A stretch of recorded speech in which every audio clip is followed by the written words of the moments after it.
ప్రభు అయిన యేసుక్రీస్తు నామంలో ప్రతి ఒక్కరికి పేరు పేరున నా వందనాలు తెలియజేస్తా ఉన్నానండి. ఈరోజు దేవుని వాగ్దానం హబక్కూకు గ్రంథము 2వ అధ్యాయము 13వ వచనము.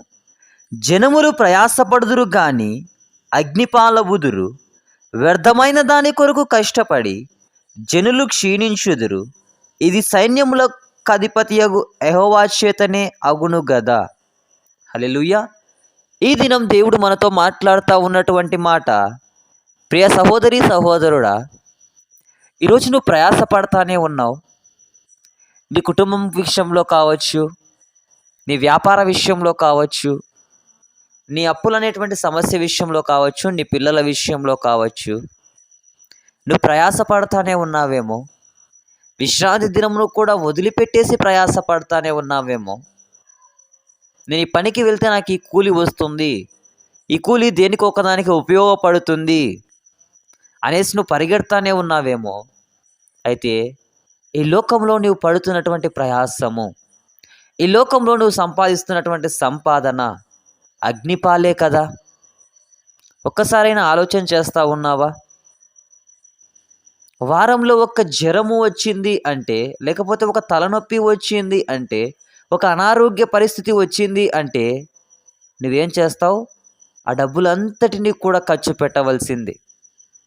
అయితే ఇక్కడ దేవుడు సెలవిస్తూ ఉన్నటువంటి మాట, ప్రియ సహోదరి సహోదరుడా, వ్యర్థమైన దానికోసం నువ్వు కష్టపడి క్షీణించుచున్నావు. ప్రయాసం దేనికి? ఈ లోకంలో నువ్వు ఎంత సంపాదించినా, ఎంత కూడబెట్టినా వ్యర్థమే. ఈరోజు నువ్వు ఎంత భుజించినా, ఎంత తిన్నా కానీ ఏం చేస్తావు? బహిర్భూమిలో విసర్జింపబడవలసినదే. అయితే ఈ లోకంలో నువ్వు ఏమి చేసినప్పటికీ, ఎంత చేసినప్పటికీ కూడా వ్యర్థమే. కానీ దేవుడే సెలవిస్తూ ఉన్నాడు, ఈ లోక వాటిని మరచి నీ యొక్క ప్రార్థనా జీవితాన్ని, ఆత్మీయ జీవితాన్ని కట్టుకోమనేసి దేవుడు ఆజ్ఞాపిస్తూ ఉన్నాడు. ఈరోజు అనేక మంది క్రైస్తవులండి, కుటుంబాలుగా 200, 300 కుటుంబాలు ఉంటాయి ఒక్కొక్క గ్రామంలో. కానీ క్రీస్తు ప్రేమను ప్రకటించలేనటువంటి పరిస్థితుల మధ్య చాలామంది ఉంటా ఉన్నారు.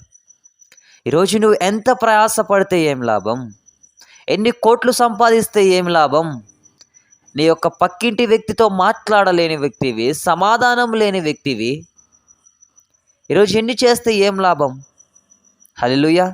అవన్నీ కూడా వ్యర్థమే కదా. నీ ప్రయాసమంతయు వ్యర్థమే కదా. నువ్వు క్షీణించేదవు కదా. ఈ లోకంలో వెళ్ళేటప్పుడు ఏమైనా తీసుకొని వెళ్తా ఉన్నావా? ప్రియ సహోదరి సహోదరుడా, ఒక్కసారి జ్ఞాపకం చేసుకో. ఈ లోకంలో ఉన్నటువంటి వ్యర్థమైనటువంటి దాంట కోసం తలంచుచు నీ ఆరోగ్యాన్ని, నీ యొక్క శరీరాన్ని క్షీణింప చేసుకుంటానే ఉన్నావేమో. నీ బలాన్ని బలహీనతగా మార్చుకుంటానే ఉన్నావేమో. నీ యొక్క అలవాట్లని బలహీనం చేసుకుంటానే ఉన్నావేమో. అయితే ఇక్కడ దేవుడు సెలవిస్తూ ఉన్నటువంటి మాట, నీవు ధైర్యముగా నిలబడి ఆయన యొక్క పనికై ఆత్మ ద్వారా ప్రేమ కలిగి ప్రకటన చేస్తూ అనేక మంది కొరకు నీవు సిద్ధపడి నువ్వు మండేటువంటి బిడ్డగా ఉండాలి అనేసి దేవుడు ఇష్టపడతా ఉన్నాడు. అటు రీతైనటువంటి కృపా కనికరము ప్రతి బిడ్డకి అనుగ్రహించబడును గాక. ఆమేన్. దేవుడి వాక్యమును దీవించును గాక. ఆమేన్.